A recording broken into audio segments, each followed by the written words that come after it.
Hi అండి. అందరూ ఎలా ఉన్నారు? బాగున్నారా? నేను కూడా చాలా బాగున్నానండి. ఈరోజు వ్లాగ్ వచ్చేసి నేను హై స్కూల్‌కెళ్ళాక నేనేమేమి చేశాననేది కొన్ని విషయాలైతే మీకు షేర్ చేసుకుంటాను. అయితే ఈరోజు మార్నింగ్ వచ్చేసి పాప కోసం, బాబు కోసం మ్యాగీ అయితే చేస్తున్నాను. ఇది శనివారం వ్లాగ్ అండి. అయితే వాళ్ళకి హాఫ్ డే స్కూలు గేమ్స్ ఉంటాయి. అందుకని చెప్పి సివిల్ డ్రెస్ ఏసుకొని ఎళ్లారు. ఇంకా ఇదొచ్చేసి మిరియాలు పాలైతే కాస్తున్నాను. నాకసలు ఏం బాగోలేదు గొంతు. చాలా రోజుల నుంచి జలుబు చేసింది. అసలు ఏం చేసినా తగ్గట్లేదు. ఇంకా పాలు, మిరియాలేస్తే తాగుతున్నాను. ఇంకా ఇప్పుడైతే టాపిక్‌లోకెళ్ళిపోదాం. ఏమేం చేశాననేది మీరు వీడియోలో చూసేయండి. చూస్తూ వినండి. అయితే ఈరోజు నేనొచ్చేసి మా హై స్కూల్‌లో నేను ఒక ఫిజిక్స్ క్లాస్ అయితే ఎలా ఎగ్గొట్టాననేది మీకు అంటే డుమ్మా కొట్టాను ఆ రోజు స్కూలు. నేనే కాకుండా నాతో పాటు ఉన్న నలుగురిని కూడా చెడగొట్టాను. ఆ విషయం అయితే మీకు షేర్ చేసుకుంటాను. అంటే వాళ్ళ ఇష్ట ప్రకారంగానే నాతో వచ్చారు. నేనేం బలవంత చేయలేదు. ఎందుకంటే ఆ రోజు ఎగ్జాము.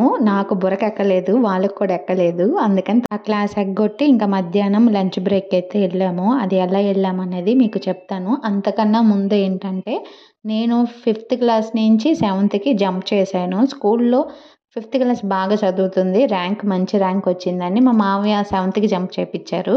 అయితే నాకు సెవెంత్ స్కూలు అంటే హై స్కూలు రైల్వే క్వార్టర్స్ నుంచి గుంటుపల్లికెళ్ళాలంటే అరగంట టైము. అది కూడా షార్ట్ కట్ నుంచి వెళ్ళాలి. చాలా కష్టపడి, చాలా ఏడ్చుకుంటూ వెళ్ళాను ఆ సంవత్సరం అంతా. ఎందుకంటే ఫిఫ్త్ క్లాస్‌లో నాకంతా బాగుంది. సెకండ్ క్లాస్ నుంచి ఫిఫ్త్ క్లాస్ వరకు అందరూ అలవాటైనోళ్ళు, తెలిసినోళ్ళు అందరూ ఉన్నారు. ఫ్రెండ్స్ గాని, టీచర్స్ గాని. ఇప్పుడు హై స్కూల్ అనేసరికి పెద్ద స్కూల్ గదా! పిల్లలు గూడా ఎక్కువ మంది ఉండేవాళ్ళు. టీచర్సు ఇంకా ఒక్క క్లాస్‌కి ఒక్కొక్క సబ్జెక్ట్‌కి ఒక్కొక్క టీచర్ కదండీ! నాకసలు చాలా భయమేసేది. వద్దు ఎళ్ళకూడదని చెప్పి. మా మామయ్య అయితే మా పిన్ని సైకిల్ ఉంది. అదేసుకొని ఎళ్ళమ్మా అని చెప్పంటే, నేను ఆ సైకిల్‌తోనే స్కూల్‌కెళ్ళేదాన్ని. ఒక్కొక్క రోజు స్కూల్ ఎగ్గొట్టాలని ఏం చేసేదాన్నంటే, చాలా తెలివిగా స్కూల్ అయిపోగానే సైకిల్‌ని రాళ్ళ మీద ఎక్కించుకుంటూ, గుంటల్లో నడిపించుకుంటూ అలా వచ్చేదాన్ని. ఇంకా మా మామ దగ్గర రాగానే సైకిల్ పంచర్ అయిపోయింది మామ, రేపు స్కూల్‌కెళ్ళనని చెప్పి పడుకునేదాన్ని నైట్.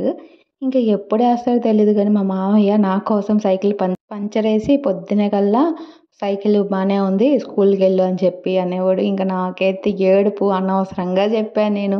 పొద్దున్నే లేసి చెప్పినా బాగుండని చెప్పి మొహం అంతా ఒక రకంగా పెట్టుకొని ఏడ్చుకుంటూ ఇప్పుడు స్కూల్‌కెళ్ళాలా అనుకుంటూ అలా వచ్చేదాన్ని సెవెంత్ క్లాస్‌లో. అస్సలు ఇష్టం లేదండి నాకు హై స్కూల్‌లో సెవెంత్ క్లాస్ చదవాలంటే అసలు భయంగా ఉండేది. ఆ సంవత్సరం సెవెంత్ క్లాస్‌లో అసలు ఇంకా సెవెంత్ క్లాస్ అలవాటయిపోయింది ఆ భయం అనేది. తర్వాత ఎయిత్ క్లాస్‌కొచ్చేసాం కదా! ఎయిత్ క్లాస్ నుంచి ఫిజిక్స్, సైన్స్ ఇయన్నీ ఉండేయి. ఇంకా సైన్స్, ఫిజిక్స్ వచ్చేసరికి ఫిజిక్స్ ఎంత భయమంటే అసలు ఆ క్లాసు చెప్తుంటే ఏదో నరకంలో కూర్చొని ముళ్ళల మీద కూర్చున్నట్టు ఉండిద్ది. అసలు ఎంతసేపు చదివినా బుర్రకే ఎక్కదు. ఒక రోజంతా కూర్చొని చదివినా ఒక క్వెషన్ కూడా బుర్రకెక్కదు. ఇంకా ఫిజిక్స్ బిట్లు అయ్యయితే గనక అవి ఈజీగా చదివేస్తా గానీ, ఈ క్వెషన్స్ ఒకటే నాకు తలకాయ నొప్పండి. ఇంక దానికోసం తప్పించుకొని తిరిగేదాన్ని. ఒకరోజు నేను మా ఫ్రెండ్స్ ఇంకా రేపు ఎగ్జామ్ జరిగిద్దన్నాక ఈరోజు అందరం కలిసి స్కూల్‌కెళ్ళాం కదా! ఇంకా ఆ రోజు అయితే చాలా భయంగా ఉంది. ఇంకెవరికొచ్చిందా? నీకు చదివావా? నీకొచ్చిందా? నాకైతే రాలేదు.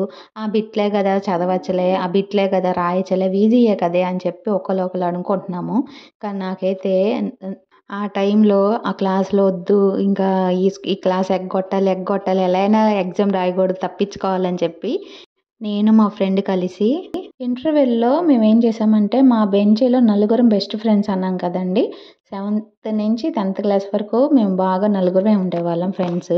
మేము నలుగురం ఏం చేసామంటే నాకు కడుపు నొప్పొస్తుందని చెప్పి నేను మా క్లాస్ టీచర్ దగ్గరికెళ్ళి సార్ నాకు కడుపు నొప్పొస్తుంది. నేను ఇంటికెళ్తాను. మా ఫ్రెండ్‌ని తీసుకొని ఎళ్తాను సార్ అంటే, సరే వెళ్ళి వచ్చేటప్పుడు కూడా స్కూలుకొచ్చాక నాకు కనిపిచ్చాక ఎళ్ళు క్లాస్‌కన్నారు. సరేలే అని చెప్పి ఇంకా మా ఫ్రెండ్‌ని తీసుకొని ఎళ్ళిపోయాను. అలా ఇంకొక ఫ్రెండొచ్చేమో తా ఇంకో మేడం దగ్గరికెళ్ళి తెలుగు టీచర్ దగ్గరికెళ్ళి, "మేడం నాకు స్టమక్ అంతా ఒకలాగుంది. నేను ఇంటికెళ్తానంటే" "సరే వెళ్ళిపో. వచ్చాక మళ్ళీ నాకు కనిపించి క్లాస్‌కెళ్ళాలని" చెప్పారు. సరేలే అని చెప్పి మేము ఫస్ట్ వచ్చేసాం ఇంటర్వెల్‌కి. సార్ క్లాసేమో ఒక 5 నిమిషాల్లో స్టార్ట్ అయ్యిద్దన్నప్పుడు ఆమె చెప్పేసి అటునుంచి వచ్చేసింది. మేము నలుగురం సైకిళ్ళేసుకొని మా ఇంటికి అంటే గుంటుపల్లి నుంచి రైల్వే క్వార్టర్స్‌కి నిదానంగా నడుచుకుంటూ మా ఇంటికొచ్చాం. అయితే మా ఇంట్లో వాళ్ళు అడిగారు, "ఏంటి ఇప్పుడు స్కూల్లో ఉండాలి కదా! ఇప్పుడొచ్చారేంటంటే, బుక్ మర్చిపోయాము. అందుకే బుక్ తీసుకెళ్ళడానికి వచ్చాం. సాయంత్రం ఎగ్జామ్ ఉంది మాకు." అది ఇది అని చెప్పి వంక పెట్టేదాన్ని. ఇంకా మా ఫ్రెండ్స్ మేమందరం గూడా అయ్యి కొనుక్కొని మా మామ నేను స్కూల్‌కెళ్ళినప్పుడల్లా ఖచ్చితంగా ₹20 కానీ, ₹10 కానీ ఇచ్చేవాడు. ఇంకా ఆ డబ్బులు దాచుకొని, కొనుక్కొని నాతో పాటు మా ఫ్రెండ్ ఉండేది శరణ్య, జ్యోతి, మరియమ్మ. ఇంకెక్కడికి డుమ్మా కొట్టాలన్నా, ఎక్కడికెళ్ళాలన్నా మేమెక్కువ ఉండేవాళ్ళం. అయితే సెకండ్ క్లాస్ నుంచి సెవెంత్ క్లాస్ వరకు కోటేశ్వరి అనే అమ్మాయి ఉండేది. హై స్కూల్‌కెళ్ళగానే తను వేరే బ్యాచు, నేను వేరే బ్యాచు. ఇంకా అలా స్కూల్‌కెళ్ళేటప్పుడు తోడుగా అయితే ఇద్దరం కలిసి వెళ్ళేవాళ్ళం. అక్కడి నుంచి వేరే అయిపోయేవాళ్ళం. ఇంకా ఇది అయిన తర్వాత టీచర్‌కి డౌటొచ్చింది మేము స్కూల్‌కెళ్ళిన తర్వాత. "ఏంటి ఇద్దరిద్దరు నలుగురికి స్కూల్ ఎగ్గొట్టారు కదా!" అని చెప్పంటే, "లేదు మేడం మేము మా ఇంటికెళ్ళాం, వాళ్ళు ఆళ్ళ ఇంటికెళ్ళారు మాకు తెలీదు. మేమిద్దరం తిట్టుకున్నాం. మాకు మాటలు లేవు." అది ఇది అని చెప్పి ఏదో వంక చెప్పి మేము పక్కకొచ్చేసాము. అయితే మాకు బెంచి మొత్తం ఖాళీగా ఉండిద్దేమో అని చెప్పి ఎనకాల ఉన్న వాళ్ళని మా బెంచీలో కూర్చోబెట్టి మేము ఆ రోజు ఎగ్గొట్టాము. సార్ కూడా అంతగా డౌట్ రాలేదు. ఇంకా సార్ ఆ రోజు ఎగ్జామ్ పెట్టేసి వచ్చిన వాళ్ళ వరకైతే మార్క్స్ ఏశారు. ఇంకా పోనీలే పోయిందని చెప్పి అనుకున్నాం. సెకండ్ డే రోజు కూడా మమ్మల్ని ఎగ్జామ్ పెడతారేమో మళ్ళీ అది ఇది అనుకుంటూ వెళ్ళాము. ఇంకా ఆ రోజు సార్ అయితే రాలేదు. మా అదృష్టం. ఇంక సర్లే అని చెప్పి వదిలేసాం. ఇంకా ఎట్టయినా ఎగ్జామ్‌లో పాస్ అవ్వాలంటే కాఫీలు, చీటీలన్నీ పడతారు కదా! ఆ టాపిక్ అనేది మీకు నెక్స్ట్ వీడియోలో చెప్తాను. ఎలా చీటీలు పెట్టామనేది. కొన్ని సరదాగా ఉన్నాయండి. కొన్ని సీరియస్‌గానే చదివేవాళ్ళం. ఇంకా ఈ టాపిక్ అయితే ఇక్కడ ఎండ్ చేసేస్తానండి. మీకు నచ్చినట్లయితే లైక్ చేసి, షేర్ చేసి, సబ్స్క్రైబ్ చేయండి. నెక్స్ట్ వీడియో ఇంకా కాఫీలు ఎలా పెట్టాలనేది మీకు నెక్స్ట్ వీడియోలో పోస్ట్ చేస్తానండి. బాయ్.